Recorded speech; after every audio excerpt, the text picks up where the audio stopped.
તો નમસ્તે દોસ્તો, જય સ્વામિનારાયણ। તમારું સ્વાગત કરું છું રોમાસ કિચનમાં અને હું છું રોમા।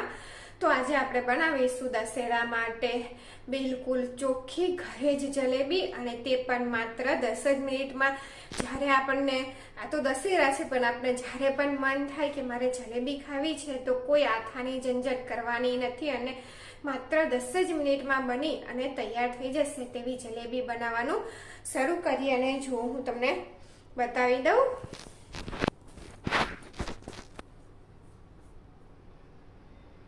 જોતા જ મોઢામાં પાણી આવી જાય છે ને ઘરે। તો તેની માટે એક કડિયું ગેસ ઉપર રાખી દીધું છે, અને અહીંયા આપણે 2 કપ સુગર 2 કપ ખાંડ લઈ લેવાની છે, અને 3/4 કપ પાણી। આ થોડું પાણી રેડ્યું છે, અને ફરીથી મેં થોડું પાણી રેડ્યું છે, એટલે કે આપણે ખાંડ ડૂબે ને તેટલું પાણી રેડી દેવાનું છે। અને ચાસણી બનાવતી વખતે આપણે સતત તેને ખાંડ ઓગળે ને ત્યાં સુધીને આપણે સતત પહેલાં તો તેને હલાવતું જ રહેવાનું છે। ખાંડ ઓગળી ગયા પછી તમે ધીરા ગેસ ઉપર છોડી શકો છો। તો જુઓ, આ સરસ રીતે ખાંડ બધી ઓગળી ગઈ છે। તો હવે આપણે થોડી વાર થાય અને ત્યાર પછી આપણે તેને ચાસણી ચેક કરી લઈએ। તો સહેજ ઠંડુ થવા દેવાનું થોડું, અને ત્યાર પછી આંગળીમાં લેવાનું। જો વધારે ગરમ હશે તો આંગળી ચોંટી જાય છે। તો જુઓ, 2 આંગળી અને અંગૂઠાની વચ્ચે આ રીતે તમે જોશો તો જુઓ આ તાર બને છે, મતલબ કે આપણી ચાસણી બની। અને તો જુઓ, તમારે ચાસણી બનાવવાનું ધ્યાન રાખવાનું છે, અને આ રીતનો તાર બનવો જોઈએ, એટલે તમારી ચાસણી બનીને તૈયાર થઈ ગઈ છે। જલેબીની અંદર ચાસણી જ મહત્વની હોય છે। અને અહીંયા જુઓ, મેં ચાસણી ઠરે નહીં તે માટે 2-3 ટીપા જેટલા લીંબુનો રસ લઈ લીધો છે, જેને ઉમેરી દેવાનો ચાસણીની અંદર। અને અહીંયા જો તમારે જે કલરની જલેબી બનાવવી હોય એ કલર ઉમેરી દેવાનો। અહીંયા મેં પીળો ફૂડ કલર ઉમેર્યો છે, જે ખાવાનો આવે। અહીંયા મેં લિક્વિડ ઉમેર્યો છે। જુઓ, ફરી ચાસણી બતાવું છું તમને કે આ રીતની હોવી જોઈએ। અને જો તમારી જોડે પાવડર ફોર્મમાં હોય તો તે પણ તમે ઉમેરી શકો છો। અને અહીંયા આપણે 1 કપ મેદો લેવાનો છે, અને વજનમાં તે 120 ગ્રામ મેદો છે। તો જુઓ, આ 1 કપની અંદર આ રીતે તમારે થપથપાવવાનું, થોડો મેદો ઉમેરવાનો, થપથપાવવાનું, અને ફરી થોડો મેદો ઉમેરવાનો, એટલે એક્ઝેક્ટ 120 ગ્રામ મેદો આ કપની અંદર માય છે, ભરાય છે। એટલે 120 ગ્રામ મેદો આપણે લઈ લેવાનો છે। તો જુઓ, 1 કપ મેં થપથપાવી અને આખો ભરી લીધો છે। તો હવે તેને એક બાઉલની અંદર આપણે લઈ લઈએ, ને તેની અંદર 1 ટેબલસ્પૂન ઘી ઉમેરવાથી જલેબી એકદમ સરસ ક્રિસ્પી અને ખસ્તા બને છે। એટલે 1 ચમચી ઘી ઉમેરી દેવાનું। અને ઈનોનું જે નોર્મલ પેકેટ આવે છે એ આખું ઈનોનું પેકેટ લઈ લીધું છે, જે લેમન ઈનો આવે છે તે મેં આખું ઉમેરી દીધો છે। ફ્લેવર વગરનો ઈનો ઉમેરવાનો અહીંયા।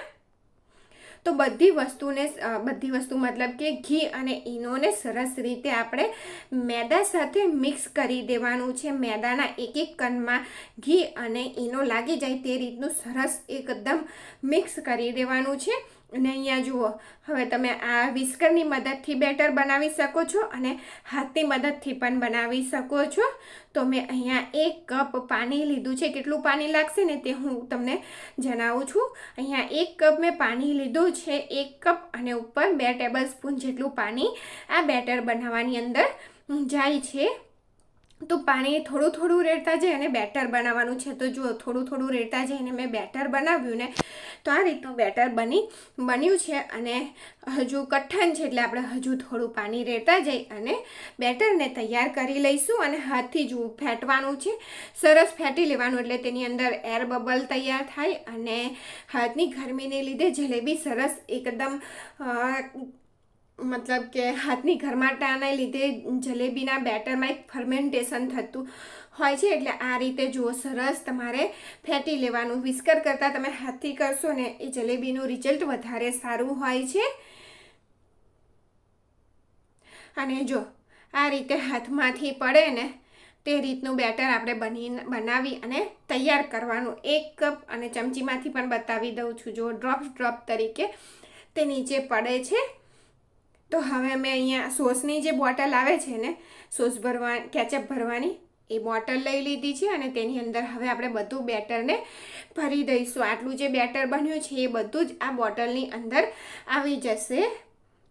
અને જો મારો વિડીયો તમને ગમે તો મારી ચેનલને લાઈક કરજો, શેર કરજો અને સબસ્ક્રાઈબ કરજો. તો થોડું અધર રાખીને આ રીતે ભરશો ને તો સરસ રીતે ભરાઈ જાય છે અને નીચે ઢળે પણ નહીં. તો જુઓ, બધું બેટર ભરી અને તૈયાર કરી દીધું છે. હવે બોટલના ઢક્કન બંધ કરી દઈએ અને અહીંયા મેં બીજી બાજુ તેલ થવા ગરમ મૂકી દીધું હતું અને 1 ડ્રોપ્સ પાડીશું. જુઓ, જેવું પાડ્યું નીચેથી ઉપર આવી ગયું છે, મતલબ કે આપણું તેલ કમ્પ્લીટ ગરમ છે. જો તે નીચે થોડી વારે ઉપર આવતું હોય ને તો તમારે તેલને થોડું ગરમ થવા દેવાનું. જલેબી માટે ગરમ તેલની જરૂર છે, પણ જો વધારે પડતું ગરમ થઈ ગયું હોય તો તમારે તેને થોડું ઠંડુ કરી લેવાનું, નહીંતર જલેબી બળી જશે.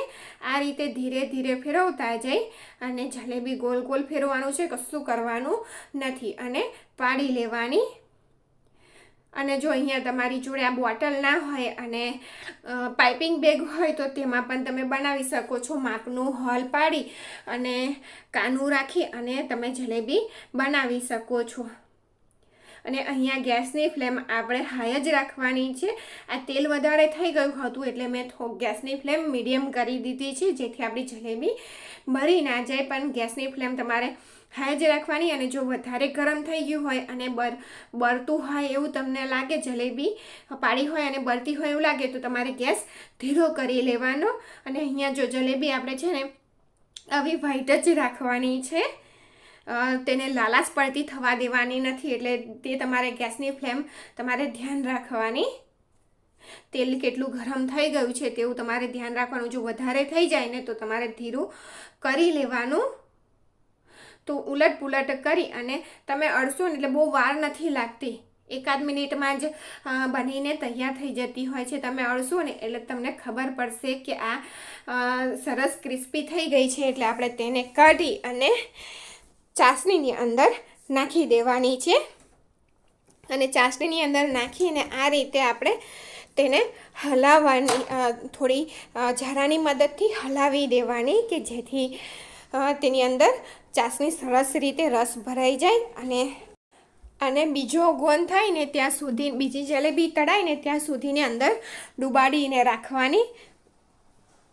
ત્યાર પછી મેં કાઢી લીધી છે. તો જુઓ, બધી જલેબી બની અને તૈયાર થઈ ગઈ છે. દશેરા સ્પેશિયલ જલેબી જે આપણે ઘરે ચોખ્ખી જ બનાવી છે અને એકદમ સરસ ક્રિસ્પી બનતી હોય છે.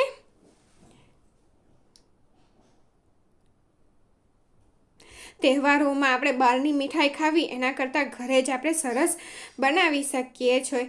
તો હેપી દશેરા બધાને, ને થેન્ક યુ ફોર વોચિંગ.